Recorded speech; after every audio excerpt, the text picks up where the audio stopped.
Hier, c'était la 19e étape entre Barcelos et Ponte de Lima, une étape de 34 kilomètres qu'on a commencé à 6 heures du matin. À 6 heures dans la brume la plus totale. Et puis nous avons pris la route avec des chemins de pavés et ça s'est levé vers 10 heures. Alors c'est une brume qu'on a pratiquement tous les matins, mais ça doit être dû à l'influence de l'Atlantique. On n'est pas très très loin de la mer, d'ailleurs dans les prochaines étapes on va s'y arrêter. Donc le fait qu'il y ait de la brume le matin et que ça se dégage vers 10 heures, c'est un peu logique. C'est très agréable d'ailleurs parce que du coup on marche au frais et par contre les pieds sur les pavés, au bout d'un moment, eux, ils s'échauffent. Mais bon. Alors le terrain, c'est vrai qu'on a une alternance de terrain de terre, de terrain pavé. Ceci étant, ce sont de très très beaux chemins qui nous écartent des routes et c'est tant mieux.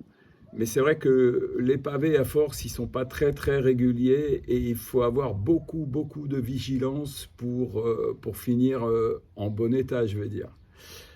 Alors, on a de plus en plus de pèlerins maintenant sur le chemin et notamment hier, on a rencontré une famille brésilienne. Oui, qu'on suit un petit peu depuis Porto quand même, mais là on les a rencontrés, on a un petit peu discuté avec eux. C'est toute une famille avec la mère et les enfants, et puis il y a une petite fille, et puis deux petites filles, je pense, et ils sont 6. Voilà, donc ils font Porto-Compostelle, on va les revoir de jour en jour, on imagine.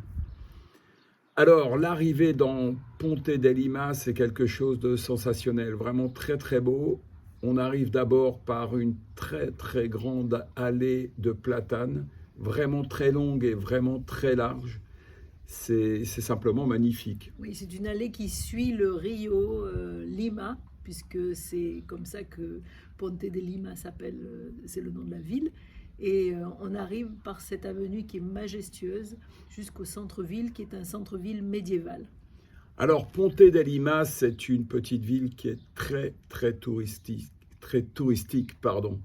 Hier, l'accès sur le pont, qui donne son nom à la ville du coup, était quasi impossible. Alors, on voulait faire quelques images, mais c'était vraiment difficile.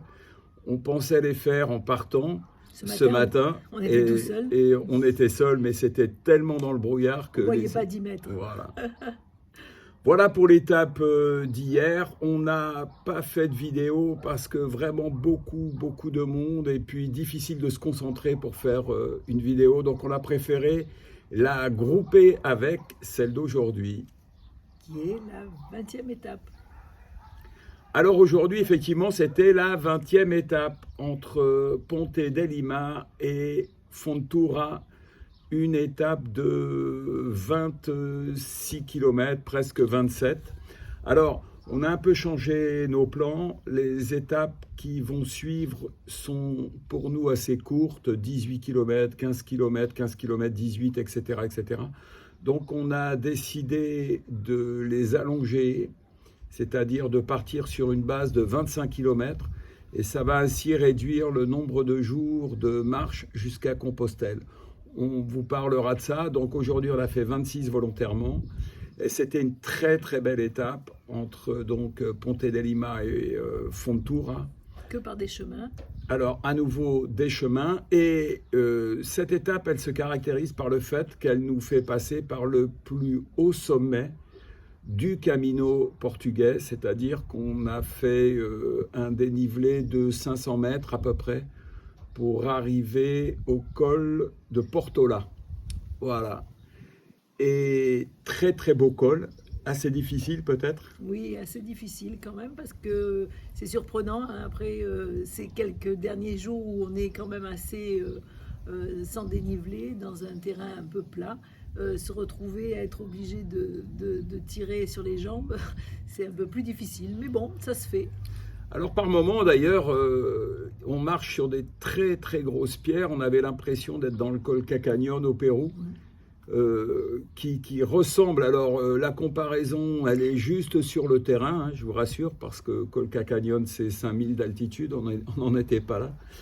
Mais ceci étant, le terrain, la nature du terrain ressemble beaucoup, pour ceux qui connaissent, très très grosses pierres, donc pas facile aussi à négocier, mais bon, tous les pèlerins le font, donc pas de souci majeur de ce côté-là. Puis c'est pas très long en fait, en kilomètres, c'est pas très très long.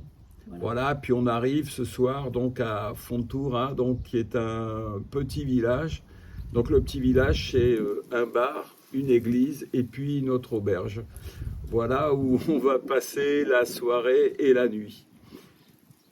C'était donc la 20e étape. Alors ce qu'on va faire, on va vous mettre plusieurs images du chemin après cette vidéo. Comme ça, vous pourrez vous donner, ça vous donnera un aperçu, pardon, je bafouille beaucoup aujourd'hui, ça vous donnera un aperçu de ce qu'est le chemin, au moins des paysages que l'on rencontre. Voilà, sur ce chemin.